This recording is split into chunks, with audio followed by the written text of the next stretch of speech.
guys, so ngayon gusto ko i-share sa inyo yung routine ko bago ako matulog. So first, yung ginagamit ko is oil-free acne wash siya guys. Ito yung unang ginagamit ko. Tapos, konti lang yung ilagay mo guys kasi bulang-bula na yan sa mukha mo. So first, Hugasan mo natin basain mo muna natin yung mukha natin, guys.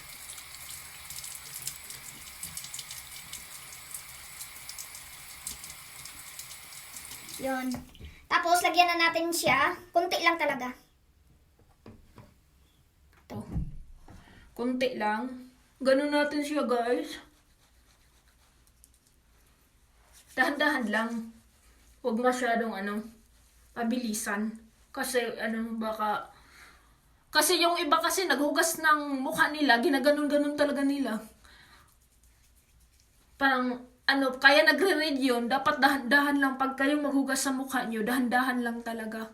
Tapos minamassage yan, ganun. Ginaganyan-ganyan yan. Para smooth. Tapos, na naman natin to. Hugasan na naman natin.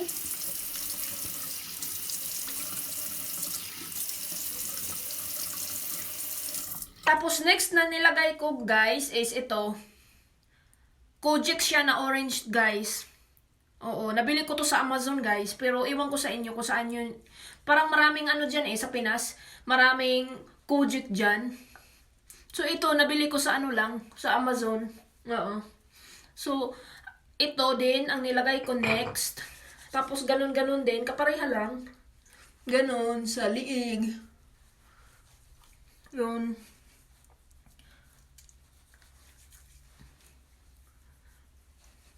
Tapos, guys, pagkatapos nyan, minamasals ko yan, guys, nito. Ito siya, guys. Ganun. Kasi, para matanggal yung mga taba-taba dyan ba sa, liig. Sa liog. Ganun.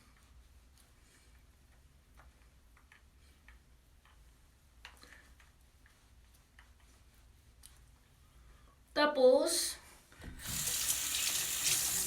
hugasan na naman natin. Lawan natin yung mukha natin.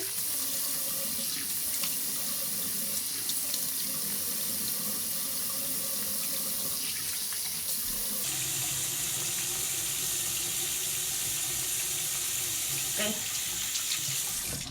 So, yan guys. So, next yung gagamitin na naman natin, i-dry muna natin yung mukha natin. So, ang ginagawa ko sa pag-dry, may towel ako, yung pangmukha lang talaga siya sa mukha, hindi yun sa mga kahit saan-saan, sa mukha ko lang yun yung ginagamit ko. So, wait. So, guys, ito na, guys, dry ko na yung mukha ko. Ito yung towel lang, sinasabi ko sa inyo, sa mukha lang talaga. So, i-dry natin yung mukha natin. Ganon. Ganon-ganon lang, guys. Tapos, next na ginagamit ko is, ito guys, alcohol-free toner. Ito, Neutrogena din yan guys. Ito. So, kuha tayo ng gapas. Kunti lang din guys. Shake natin.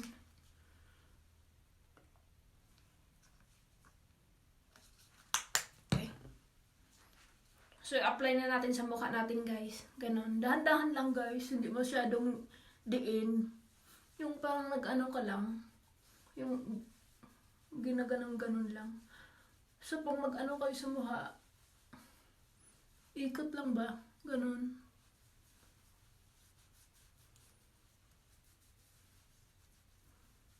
Ganyan.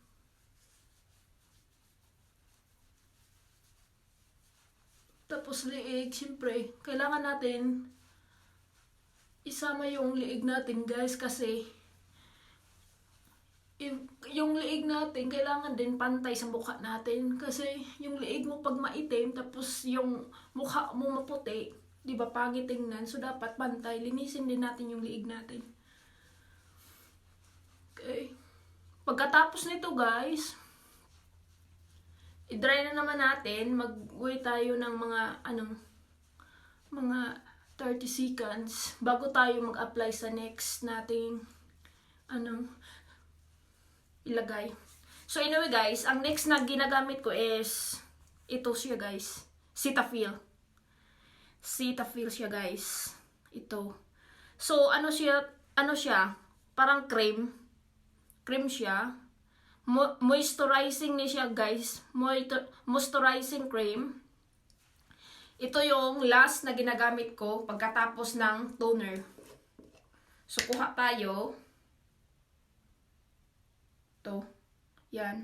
Tama na yan. Ang daming laman guys. Ginagamit ko yan. Minsan is 8 months bago yan maubos. So ganun din. Paglagay natin sa mukha. Kasi dito sa amin guys, kailangan mo mag-cream kasi malamig. Pag hindi ka maglagay ng cream, dry yung mukha mo. Pati katawan mo, dry din. Pwede din sa katawan guys, itong nilagay ko na Cetaphil.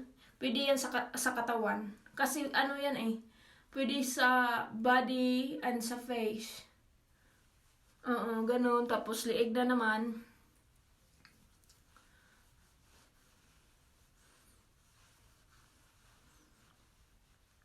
So, ganyan lang guys.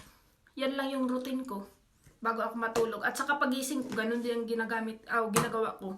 So anyway guys, yun lang ang i-share ko sa inyo, yung routine ko na ginagawa. At saka, so ito yung ginagamit ko guys. Yung una, yung oil-free acne wash. Tapos next, yung yung Kojic. At saka pangalawa, yung alcohol-free toner. At saka, yung last is Cetaphil. Ito siya guys, Cetaphil. Yung last na ginagamit ko. So guys, maura to ang akong i-share sa inyo. O daghan salamat sa inyong pagtanaw. O salamat sa ay sa nag-subscribe sa atong bagong channel. And don't forget to like and subscribe. And don't forget to hit the notification bell para updated kayo sa next video. Bye guys!